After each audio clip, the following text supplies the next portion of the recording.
and welcome to Delight in Fright. I have a very special guest with me here today, Josh Wood. He is the writer and director of the film The Allure, which is an amazing short film Thanks. that was made in Canada. And he's playing at the Art House Horror Film Block, and is that today? Yeah, I believe there's another one today. There was one yesterday at 7, and I believe there's another one today. So Yay! So you have until today to check it out. And amazing film, beautifully shot. I love the black and white. And what is it that inspired you to write the story? Well, funny story. There is actually there's like a notebook that Alfred Hitchcock has that was sort of found by, I don't know if it was found later on or like if he made it as like a public thing, but he had a list of ideas for scenes that he wanted to either weave into certain films that he had or future films. And one of the scene ideas was that a hand shoots up through a fishing hole in the ice. And that I remember that thought, like I think I saw it like 10 years back in some YouTube film. And that idea just was in the back of my mind forever. I thought that's such a cool thought of for like a scene. So it never got made along with the other ideas that he had. And that one, I just felt like I figured I could build a story around that. I've always wanted to do like a fishing film. I wanted to do stuff that had to deal with like a siren or a mermaid. So it just kind of worked out. And yeah, my friend Christian Geyer and we made a story built around that. And it's an amazing film. It's a lovely short. It basically takes your message in a bottle and kind of spins it on its head without giving too much away for you guys. So it was all shot in just one. Tell us how you built the set, Yeah, and how long the shoot took. Yeah, so I actually have some background in building, and I thought I'm going to build a set. A fishing hut, not too hard to build, but I had to make it a vintage fishing hut. And I looked back at all these reference images, and I couldn't find anything for old school fishing huts. So I kind of had to just dream it up. Kind of based it off what new ones look like, but then just added tons of antiques and stuff. But yeah, I built that in my backyard using all reclaimed wood from my friend's farm. And yeah, we kind of built this fishing hut. And then what I did was I had to make it modular because I didn't want to film it outside and have to deal with the sun. I figured if it was outside, we're gonna have to wait till nighttime to control all the lighting. So because at every point of the film, since it's so small, we actually couldn't fit a camera inside of the set. So we had to shoot everything outside, and then if we needed to get a different angle, we could take a wall down, and then we could film from that side. So we really needed a dark, controlled space.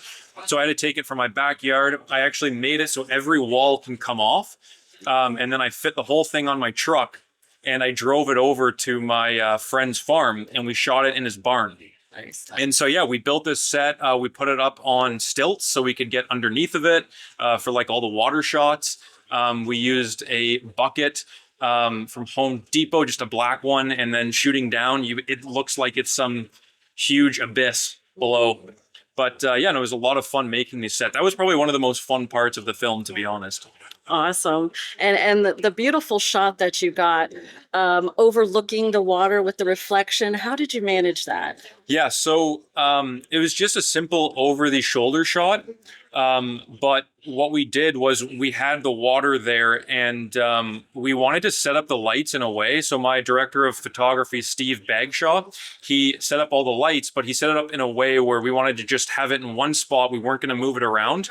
And no matter where we were shooting from, we were going to keep it the same. And we didn't mind with things falling off in the shadows because we kind of wanted that gritty look. So with the lights overhead, because most of it, we wanted it to be sort of a practical light, as if he had put a lantern above him, or he had some old school vintage light bulb. But basically the source was going to be above him. So when we went to go shoot that, it was a run and gun shoot. We really had to shoot the whole thing in one day. He kind of kneels over, and then I figured it's too dark in order for us to get this shot. So I just pulled out my iPhone flashlight, and I shined it onto his face. The whole thing lit up, and I'm like, this is such a cool shot. So we got a handful of shots with the water and stuff, and we kind of played around with how the water moves and warps his face. But yeah, just a simple iPhone light and an over-the-shoulder shot. I love it. The ingenuity, right? Old school, new school. Yeah. Mix it together, resilient, figure it out. That's Absolutely. independent filmmaking at its best. Yes.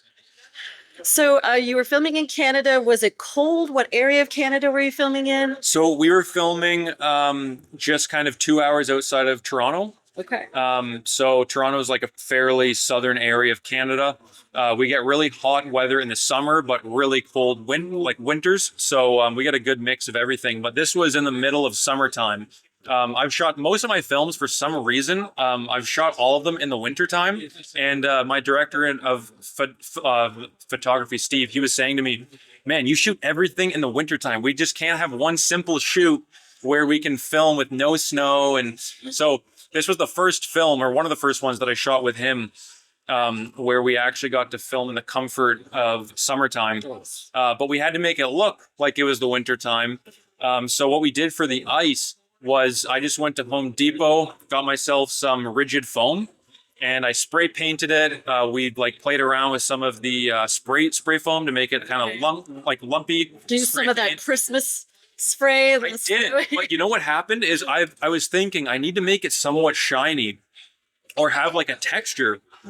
And I actually didn't bring it on set. And I thought, oh, this might look really, really bad. So we actually brought a backup green screen. And I was going to put that down there, and I thought maybe we can do it with VFX later on. But then I was really stressed because I'm like, I don't even know if it's going to look good. And I don't want to do VFX if I can help it, right? I wanted him to be able to actually interact with the water. So we did use the foam, and just by absolute luck, when I was spray painting it, there's a chemical in the spray paint that actually melted the foam. Oh, and it added a stippled look to it. So it kind of made it almost look like there was crystallization. Nice. And as I was doing it, I'm like, this is perfect. It just looks so good. And then the other thing too was, and I mean, obviously if you look hard, you can tell that it's fake snow. But the thing that really did give it away was when I first brought it in to do the color grading, when it was fully colored, it just looked too blue. And that color was like, I'm like, it doesn't look good enough. And I already had the idea beforehand to do the whole thing in black and white, because the Twilight Zone, some old Alfred Hitchcock films was inspiration. But as soon as we made it black and white, for some reason, it really sold it, and it looked a lot nicer. So I was happy that it was all working out. And the other thing too is water looks so much cooler in black and white. It does. Yeah, it has this yeah, and also just so black, and it makes it look like it's an infinite void. So yeah, I really like the black and white with the water and stuff. It reminded me of Creature of the Black Lagoon and those kinds of films. So yeah, I love that you don't give everything away for the film. You let us think about what it is that we see in it. You know, you give us the chance. You don't explain everything. So I love that you took that focus rather than explaining everything, because I gotta feel like he was in some sort of limbo. Yeah, yeah. So to me, I can sometimes get frustrated with going fully into things being abstract. I like David Lynch a lot. I love his films so much. But sometimes when you go a little bit too far, you kind of lose the momentum of the story, or you feel disengaged at times. So I kind of thought I wanted there to be an A story that was happening where you can watch it and it makes sense sort of just in that realm as a monster film, but then a B story kind of layered in the background where you can think more of what this guy's past would have been like. Was everything that was happening to him real? Was he possibly imagining it? And the film deals a lot with isolation and how your thoughts can kind of run wild. The saying an idle mind is the devil's playground. So I'm thinking if you're alone and you don't have enough that you're interacting with, your mind can sort of wander in really negative ways. Mhm. And I thought, a man isolated in an ice fishing hut in the dead of winter time at night, that's like the perfect place where your mind's going to wander. And so this guy, the character, I'm thinking he's thinking back to his past. He's maybe thinking of his late wife that passed away. And those thoughts are kind of haunting him and the memories that come up with it. But you don't know necessarily how she died. You don't know if he played a part in it. You really don't know any of that. So it's kind of left up to the imagination, and you don't truly know if it is his wife that's interacting with him. So, Or someone posing as Ex- his wife. yeah, right? exactly. My take on is I think he did something bad to his wife. Yeah, Yeah, that's kind of what I was picking up, and I was like, oh, this is your punishment. This is what you get. yeah. So maybe it's just my dark Yeah. dark side. So how are you enjoying Spooky Empire? It's awesome. Yeah, I went around with my fiance. We were taking a tour around yesterday, and it's much larger than I thought it was going to be. A lot of people here. Yeah, and all the like boutique kind of shops, and it's like there's like little. It's kind of like a trade show too. I didn't realize that it was going to be that. It's like it truly is like the Comic-Con of horror. Yes. And yeah, all the trade shows that's going on. There's a lot of great talent. We were buying some art pieces. There's like a person that was making some clay sculpture things, and we bought one of those. And yeah, a lot of really cool people from all over. I'm always like, I love to go look at all the vendors and all the amazing stuff, but I'm just like, oh, just take my money. I'm broke now. Yeah, and it's also cool too how there's not just the film festival. Like there's people who came for the film festival like myself, but like we're also going over there. And then people from just coming to the convention are coming over here. Like yesterday at the screening for my film, there's people who came for the convention side of things. And I thought, oh, that's so cool. You know, like people who came here might not have came just for the film festival, but you're getting a different crowd. So, And this is a great place to relax. You're standing in line for hours sometimes on end to get into a panel, to get an autograph, a photo. So stop by here, check in on a movie, a short film. The doors are always open. It's not like they shut them at any time. They're like, no, you can't come in here. yeah, no. And that's what I also wanted to mention about David Lynch. I agree that it is great that he doesn't spell things out for people, but sometimes it's a little too obscure. Yeah. And then you have those people that are like kind of snooty about things and like, I know what it Exactly. means. Yes. You don't know. Oh. And I it's didn't like- want to come off like that. Exactly. Yeah. So I love that you give just enough, but not too much. Yeah, yeah. No, and David Lynch is like, honestly, some of his films are so good. Like Mulholland Drive is probably one of my favorite ones. Yes. It's so good. But yeah. So is there anything else you wanted to share? I'm falling apart here. Elvira is coming apart. I'm There we coming go. undone. So is there anything else you wanted to share with us as far as what you maybe have going on in the future? Yeah, I do have another film planned. It's written. Yeah, my friend and I, another filmmaker, he works in Toronto. Him and I wrote it, and it's all written, and we basically have a location picked out. We're just kind of waiting on raising funds for it and getting started there. But yeah, no, I'm definitely going to make another short film. Any hint as to what it may be about? Yes, it is. It's called Night Call. Okay. And it's about a guy and a girl, their boyfriend and girlfriend, and they're basically they're going to a show at this old theater. I'm actually filming it in my local town, and they go to this theater, and the girl, she says, just a minute before we go into the show, she has to go to the washroom, and he's waiting outside.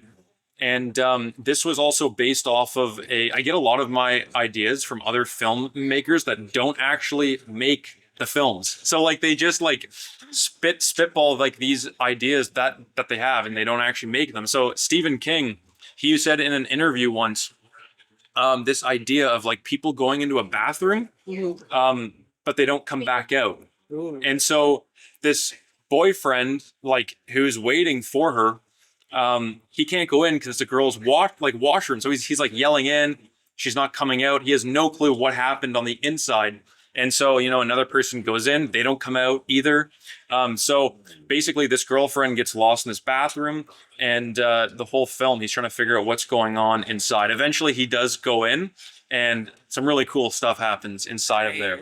Yeah. Very cool. I love that how people think because the bathroom has like the female figure, Yeah. you can't go in there. It's like, oh no, you're like a serial killer is not going to go in there to do terrible things. Yeah. Yeah, come on.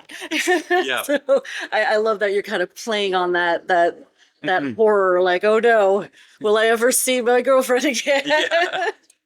Mhm. And So- that one too is more of like a supernatural, but like sci-fi. So Okay. the Allure is kind of more of like a supernatural thing, but I wanted to do a film that had more to do with like the sci-fi side of things. I've never actually done a sci-fi film. It still is very much like a thriller, but yeah, kind of dives into more sci-fi stuff. Nice. Mhm. Nice. Maybe a little Cthulhu type of space. Maybe it's kind of, I'm a huge fan of the Twilight Zone, and so it's kind of more in that world. Yeah. So, what were some inspirations for you growing up? Have you always been a horror fan? No, actually, I used to do all of my films growing up. When I decided that I want to get into film, I did. First, it was animation. I actually loved animation so much, and I wanted to be an animator. But then I went into an art class in grade 9, and I don't have the patience to draw. I just don't. Like, I would sketch and stuff, but when it came to like really complicated things, and then I really learned a lot about how long the animation process is, it's like incredible the amount of patience that they have to make great animation. But I kind of moved back from that, and I realized that it wasn't necessarily just the animation that I loved, it was just the movies in general. So I'm like, I still want to be someone that has to deal with movies. At this age, I didn't really know what a director was and what they did. And when I found out what a director was, I'm like, that is exactly what I want to do. So first it was comedy, and slowly over time, I kind of liked just mystery and thriller. I'm not like I love horror films, but I'm not a super big horror guy. I never really dive fully into like gore and horror. I kind of like the idea of like, I don't know, just the Twilight Zone, Alfred Hitchcock. You'd like dabble a little bit with violence and horror, but I'm more of like a thriller mystery kind of guy. So yeah, I would say that that was sort of I guess inspiration. The Twilight Zone is kind of what pulled me over to that. Yeah. That's definitely what I started watching with my mom as a kid. The old So- Twilight Zones with grandma, and we'd be all snuggled and huddled up. And yeah, that's the thing about, horror fans. A lot of times they think, oh, you're a horror fan. They think blood, gore, guts. And yes, that's fun, but it's not all about that. It's No. sometimes the things that scare you the most is the psychological things, Oh, the things that are not seen, Yeah. but kind of envisioned in your mind's eye, which is what can be the most scary. Yeah, and you can tell like the one thing about the Twilight Zone is there was always like actually a really deep message in all of their films. It was Yeah. never like, it's kind of like with, A learning. yeah, we were talking about Black Mirror right before Uh-huh. we started, and it's like similar to that, right? It's like they're actually dealing with real world issues, and it's kind of a commentary on that, but they use horror to really push that message, and that's what I love about that too. So Absolutely. So, was there any issues or hiccups while filming The Allure? I would say there weren't really any hiccups, no, but the hardest part was the lack of dialogue in the film.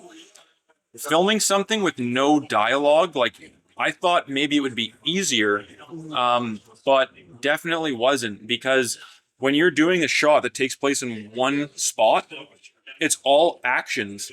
And like, he places something here, he touches it here, he takes his hat off, he then like goes and he reels in his line.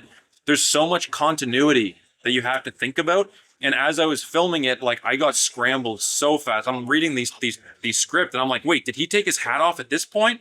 And I'm like, Did you have it storyboard from your art background? no, I didn't have any storyboarding. Basically, I knew the shots that I wanted, the angles, and usually like the way that I was taught at film school is like just you run the whole scene. You have your setup, you run the whole scene. And so you can go to that setup, that like camera shot, and you know that you have it from every single point of that scene.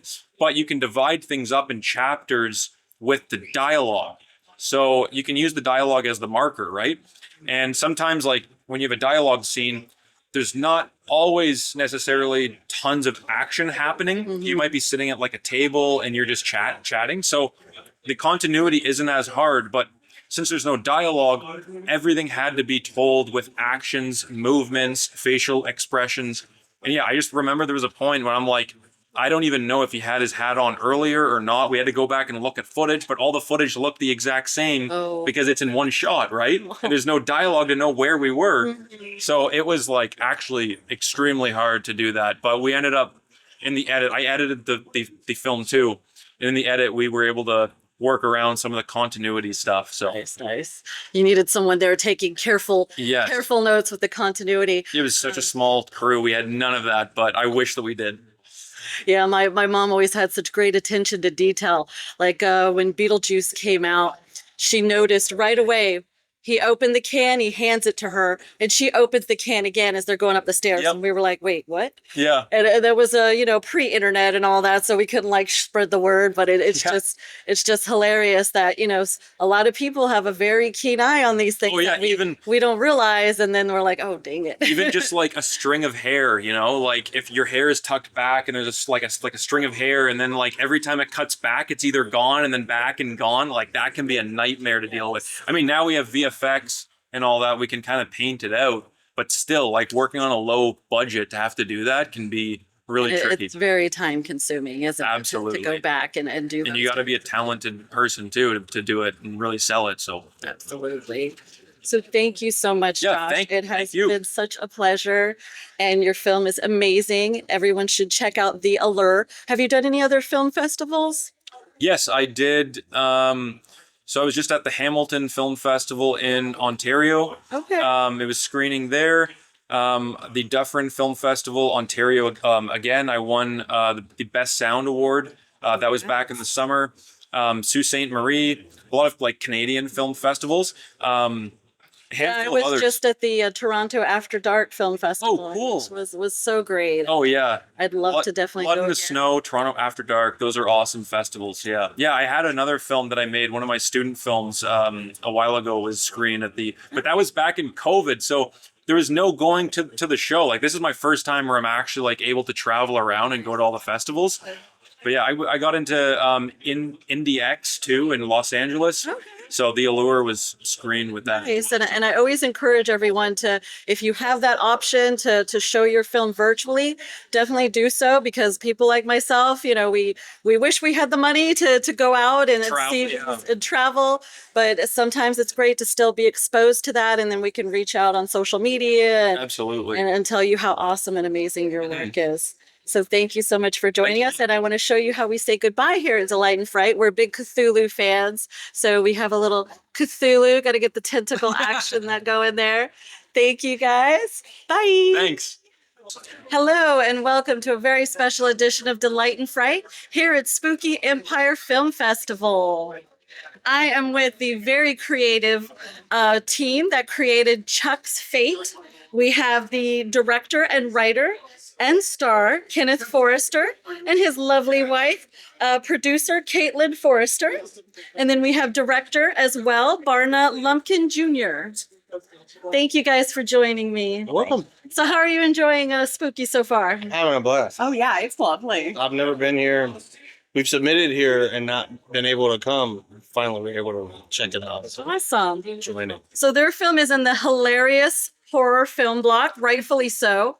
And it is showing tonight at 9:30 in room D here at Spooky Empire. I adored the film. It was so much fun. And it had a message to say. Yeah. And that's definitely what independent film was built on, and what we continue to hope to see, and what we're definitely seeing here at Spooky Empire. So what other film fest have you gentlemen been have you put into as well? Oh, yeah. Indigo Moon. We submitted, not Chuck, but other films. Rock Island Woman is one of our films that won. Nice. And Rock Island Woman was also It's spooky. yeah. Nice. A Nice. few years ago. So Yeah, shot. We submitted to a few. But yeah, we actually forgot we submitted to Spooky, and then we got an email saying we're like, oh yeah, that's a thing. We should go. And so we made a trip from Georgia to have a whole weekend down here. is that where you filmed in Georgia? Mm-hmm. Yep. How long did it take you to shoot the film? 3 days. Yep. 3 days, and it was during the pandemic, the height of the pandemic. So we had SNME checks and unemployment to pay for it. So that was helpful. And primarily because we had to, the pre-production took more time than 3 days, obviously, because we had to buy all the things, the costumes, etc. But 3 days in all, it's not bad. Not bad. At all. And what fabulous costume you had, sir. I didn't even recognize that he is one of the main stars in the film because of his wonderful drag. Amazing. When I first walked in the room, he didn't even know who I was. I've known this guy since 2010. So None of us knew at the time how he was going to represent that particular character. it's So it was a surprise for everybody on set. it's not in the script. I did not write it in the script. Yeah. And when you wrote the film, did you envision yourself as playing that role? Originally, it was I had it up in the air, and it wasn't written. It was written to be fairly generic Reaper, like with a hood and a just like your average Grim Reaper. And then I was like, this is just missing something. How much more poignant would it be if I made it a drag queen? And then I was like, you know what, I'm gonna do it because no one else that I know currently is gonna do it. So I ordered all the stuff and learned about the pink tax. Learned how expensive it is for you ladies. Yeah. For the same stuff. It doesn't even work as good. My husband, I got him some of that, what is it, a Dr. Squash? Oh yeah, So- squash. Yeah, the squash soap. And I'm like, Yeah. oh my God, this is amazing. It exfoliates. It's all scrubby. I love it. It's scratching me. It's amazing. And they don't have any for women. Ah, yeah. I'm like, I don't care. I like the scent. Here's some Dove. Do me. I'm gonna do me. Yeah, you do you. Hey, buy that squash, girl. It's here. So, Kaitlyn, did you have any issues helping him get into his wardrobe? She was pregnant with her first child. At Yes. the time. Also, I was like, I can get myself dressed. I have some drag queen friends, okay? I have no issue with it. And honestly, it was me and the person who helped with makeup. Amelia Bates. Yes, is we were the phenomenal. only ones that knew about the About drag the- queen. right. And so I just got a great laugh when everyone saw. When I came down one day on set and I walked in with the gold dress for the first time, Kaitlyn went, "Fuck you." I never looked that good. Like, damn it. It's a lot of fun. Yeah, it was very much. That's So. awesome. Did you have any issues because of the content of the film getting your main actor? Yeah. Yeah, we had a guy, he read it, thought it was funny, and then he calls me 2 days before filming Oh, 2 days. and said, I just don't know if I like being a part of this project because I think it may be talking about, because it is harsh toward politicians, which I don't think anyone should be too afraid of, but I think maybe he thought it was directed at all of them and some of those he liked. So it was really general. It was like, insert rich white politician right here, white guy. I mean, it didn't really matter. So I changed. It was really Bill's fate, and he thought it was too close to like Bill Clinton, and so I changed it to Chuck. I was like, I really don't care. I'll change the name. So it became Chuck's fate. He still backed out. So I Did you called. like the name, so you stuck with it? Yeah, and so Oh, there you go. I called Scott Fugate, who is a brilliant actor and classically trained in London with a master's degree in teaching acting. And it was just, he was chef's kiss. Awesome. Yeah, he had fun with it. Like, He had a lot of fun. the implications of playing that character and that didn't really bother him. He wanted to do the job, and he went all the way with it. Yeah. Even now, he still says it was something that he really enjoyed doing. It helped him out of a dark place. He was in a rough spot. He had just lost his wife to cancer. And I was afraid to call him because I knew all this stuff. Mhm. And he was like, "No, I'm really glad you called me." 'Cause Sometimes I that's was what you like, need to work. I was so depressed. I needed to do something. And this got me out of that hole. And I was like, oh, Nice. it was very sweet. Awesome. So what do you all have in plan for the future? Mm. Everything. You're gonna take over the world. Oh yeah, that's it. Well, there's a film for Barna. Yeah, yeah, yeah. That we would like to. Yeah, I have a finish. film called the working title right now is Blue Angel. It's an action film. It's got a little sci-fi action things of that nature, a little thriller elements to it. But the main thing about it will be that there's going to be a lot of flashy sword fighting. And so we've already filmed like more than half of it already. So there's some snags we got, some pieces that we haven't filled in order to get it done. But that's what we're working on currently. And of course, there's a whole list of things that we're still trying to get to. Oh yeah, there's always Time. shorts on the docket Yeah. and on the roster that we're trying to get done. And I'm writing a feature right now. So What's the feature about? mm, Can you tell us? I can give you some hints. Chuck's relatives. No. Have you ever seen 12 Angry Men? Oh yes. Imagine 12 angry death entities in one room. Cosmic entities. Uh-huh. Yes. I've wanted to challenge myself to do something in one space. And so that was kind of, and she's really pushing Chuck's Fate to be like a series. Nice. Nice. Yeah. I think the content in it is She just wants to see you again dressed up. So it's like, yes, I would not be against that. I need to do this. more. However, I feel like, and especially when you see this, there is no implication of what kind of politician this is. Or his person. Yes, Person in general, yeah. yeah. There is no left or right Yeah. center. This is just a person.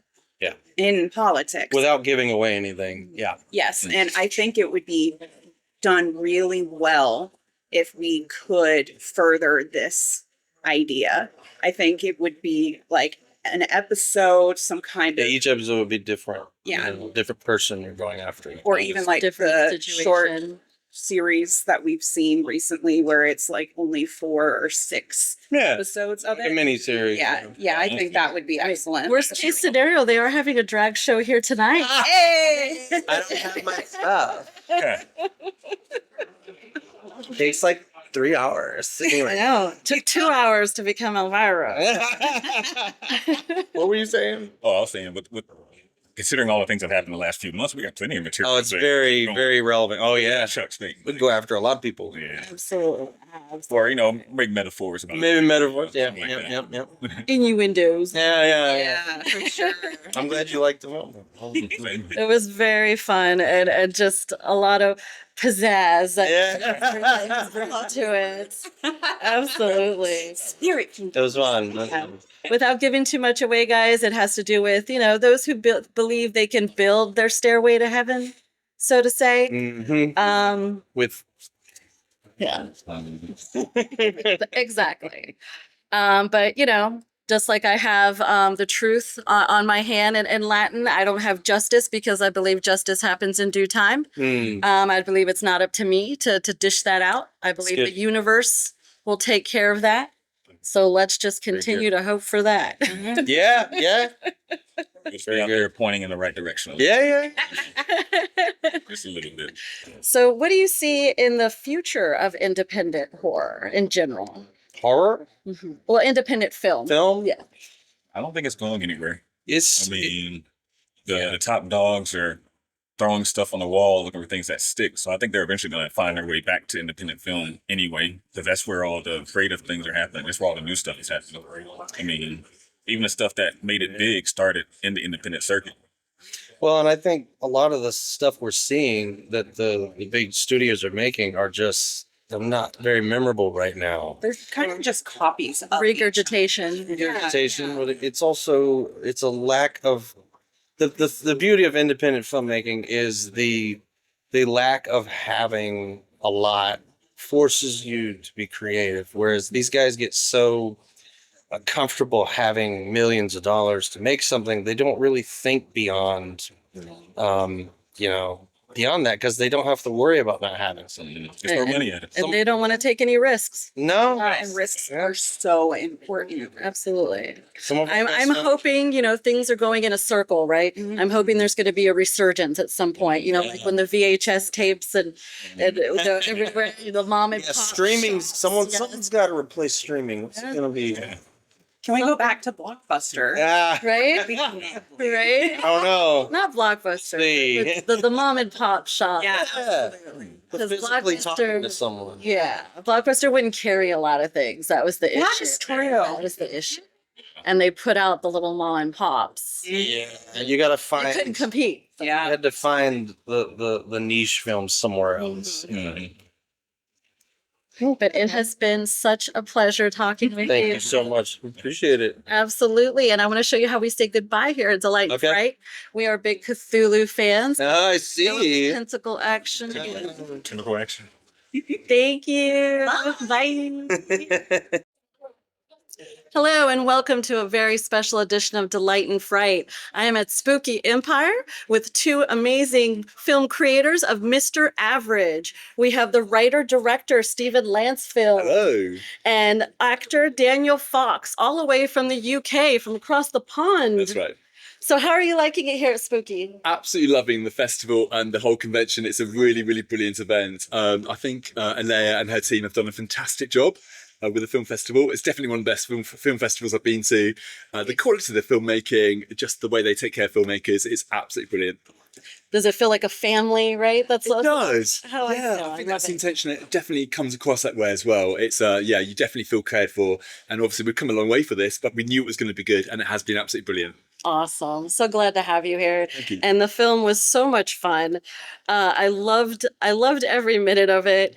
It's slowly built and I love the sound effects, the creepy screams. Yeah, thank Who you very worked on the much. sound? Do you know what? Randomly, that's actually my uncle. My uncle Ian Lancefield. He's a professional composer. Nice. No nepotism there, honestly. I promise you.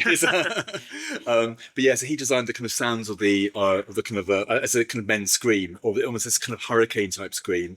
Because actually, I was actually out here last year for Spooky Empire, but it was cancelled due to Hurricane Milton. Mm-hmm. So at that time, I was actually writing the storyline, and I wrote about the men having a scream like the hurricane coming out of their mouths, which was actually because I was stuck in the middle of the hurricane when it was happening. I could hear it roaring around me, so that kind of inspired. And then my uncle kind of went off that and did this kind of strange soundscape, which I think worked quite well. Nice. That definitely explains my terror in hearing the sounds of a hurricane, because my husband and I lived in Miami and the Cutler Ridge area during Hurricane Andrew as teenagers. So yeah, that sound definitely triggered. Yeah. Oh no, sorry about that. Apologies. That's what we want. That's what we expect from horror films. Like, it doesn't have to be all about the gore and the guts and the blood. It's those little innuendo things, those little small intricacies that, and I guess it's a good thing. I like being scared. I like that little jump in a safe space. Yeah, I let's feel alive. I'm gonna be all right. And how about you, Daniel? How are you enjoying Spooky? Oh, it's great. Yes, it's amazing. I've never been to anything like this before. Nice. Is this your first time in the States?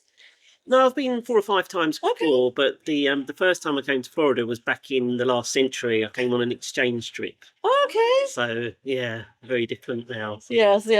How's the heat? How you handling the heat? Oh, The we're loving it. swampiness. I think back in Peacehaven where I live, just outside Brighton, it is cold, wet, windy apparently. So loving every bit of the heat and the sunshine. Honestly, please may I know we I hope I can take some back with me. right. We wish we could share. I know we take the sun for granted, right? It's not one of those things that you wake up and you're like, yay, the sun. But without it, Yeah, we'd all be fiery, crashing into something. you've been there. Yes. We'd be struggling. The earth would not be spinning. It would be all bad. Fire and chaos. So what was it that pulled you to write this story, Stephen? Sure. So I guess it's all about the date from hell, which goes terribly wrong. And I've been on quite a few bad dates. And sometimes if you've been on a date and you kind of think almost something's familiar about that date as well. Have you perhaps dated that person before? Is that kind of eerie feeling of familiarity. So that was kind of the gist behind Mr. Average. And I knew the actress I wanted for the part. It's Sarah Coombs, who's a brilliant actress, also a kind of really good friend of mine as well. And I knew that she'd be perfect for the character of Carly. And Neil James, who played the title character Mr. Average, I knew that he'd be able to pull off those. I can't say too much in case you watch it, obviously, but pull off the different requirements that the role requires. Yeah. So, what other festivals have you been to? Sure. So there's quite a big horror scene in the UK. So Horror on Sea, been to festivals there in the UK. That's quite a big one. The Romford Horror Film Festival again is a really good horror film festival. And yeah, there's a big one called Crossing the Screen actually in Eastbourne, which is a really good. So yeah, the UK has a good film festival base. It's very different to the US. But yeah, it's a fun way to meet people, socialize, get your film out there. It's a great thing to do. If I was able to only attend one UK film festival, Ooh. yeah, which one? Oh, do you know what? That's really, really tough. They're all so good. I would say, Like bucket list. Yeah, out of the ones I've been to, I would say Romford. Romford. Romford, it's run by a fantastic team. They do a horror film festival. They also do a standard film festival. They've got about 8 screens full of films. Good Q&As. Yeah, I would say Romford is definitely a good one. And Daniel, you've been to that one as well, haven't you? I think. Yes, it's in East London, so if you want to look around London, that'd probably be the one to go It's to. nice. And what time of year is that usually? So I think the horror one tends to be around kind of February time, and then the kind of May one is May, and I think they've got spin-offs throughout the year. But yeah, a very really good film festival, definitely. Yeah. Awesome. Definitely want to check that out if I get the chance. So, what do you have in store for us for the future? So there's a new film which is coming up. Daniel's likely to be the production manager, and in a small part again. It's called Home Help. And it's going to be shot in the UK, and it's all about a lady who's a home carer for an elderly gentleman who may have dementia, but he claims to be the devil. So it's a bit of a dark concept, and it's going to be starring Hilary Reeves, an excellent actor who was in a film called The Ritual. I don't know if you know The Ritual. It definitely sounds familiar. Yeah, and he played a kind of Swedish hillbilly in that one as well. So he specialises in quite dark, quite quirky parts. So and Sarah Coombs as well, who was in Mr. Average, she's coming back for that one too. And a brilliant actor as well called Dave Howard is going to be in the cast as well. So yeah, and Daniel of course is possibly another dead body. Not sure. We'll have to make sure Daniel comes back for it too. He usually has me dead in his films. Nice. Yeah. So you're his Murderer. yes, but Minion. I'm thinking from Minion. I'm thinking from like Evil Dead. He's always having his brother murdered and like all these suits. I don't know why I can't think of his name, but yeah, he's your guy. A corpse muse. Is that something? I don't know. Is that a thing? Yeah, Sam Raimi's brother. Yeah, Yes. Ted Raimi. You're the Ted. I'll tell for that, yeah. It's an honor to be killed. Okay, Yes, yeah. there you go. There you go. Absolutely. Is there anything else you wanted to share with our audience? No, just thank you very much to Elaine and the team. Thank you very much to the Spooky Empire, the whole convention as well. It's been absolutely brilliant. We got to meet Nicholas Hoult. That was a pleasure as well. Really, really nice actor. And thank you very much as well to you for having us on your podcast. Thank you. And is there anywhere we can see any of your previous films? Or? Sure, yeah. So you can actually watch them on my YouTube channel. So if you just Google Stephen Lancefield YouTube or Brighton Film Stephen, you should be able to see all the films on there. Awesome. And I want to show you, gentlemen, how we say goodbye here at Delight and Fright. Yeah. We're big Cthulhu fans, so we get a little tentacle action. Oh, yeah. like this. Yeah. I like that. That's good. Yeah. Wow. Thank you so much. Bye. Bye.